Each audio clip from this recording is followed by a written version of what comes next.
I play Steve Rogers. He's very short, very skinny, a lot of ailments, and he wants nothing more than to serve his country and do what's right, and he's been rejected from the Army a number of times. Just give me a chance. Sorry, son. You're saving your life.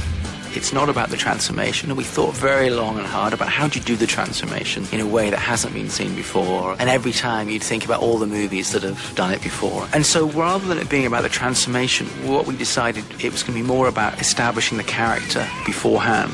Get back! It's really about the man that goes into the pod and then the man that comes out of the pod, and that's what the beat is in the movie, as opposed to it being, and now we see his muscles bulge and, you know, expand and everything else.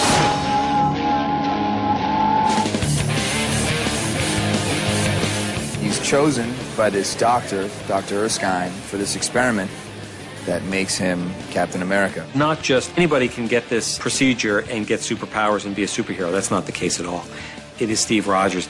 Professor Erskine is almost a father figure to Steve, sees something within him, and ends up choosing Steve to be the first person for Operation Rebirth, Super Soldier Program. The procedure works. There's an attack on the base soon after that. All of the science is lost, and Steve remains the only super soldier that has ever existed.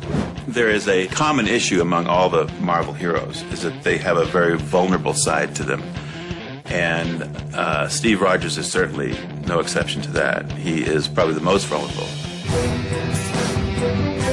I play Peggy Carter, who is an agent, and she comes across Steve Rogers. She develops a kind of strained, exciting relationship with him, which is about kind of encouraging and supporting his journey, becoming Captain America, the first Avenger. Between Peggy and Steve Rogers, you have this, there's a mutual understanding somewhere, and I think Peggy relates to someone really fighting for what they believe in and really having to struggle all the time to prove themselves, and she, being the only woman in this environment, knows exactly what that feels like. What do you think?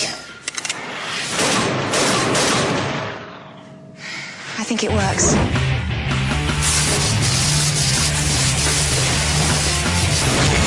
I think there's a great thing about the fact that he was chosen. He was given this. You know, a lot of superheroes are either born with their abilities or they get them by accident. This was a normal guy who lived the majority of his life kind of struggling and fighting and, you know, always kind of getting the short end of the stick. And this kind of good fortune happened to him, which I think is something that everyone kind of secretly wishes happened to them.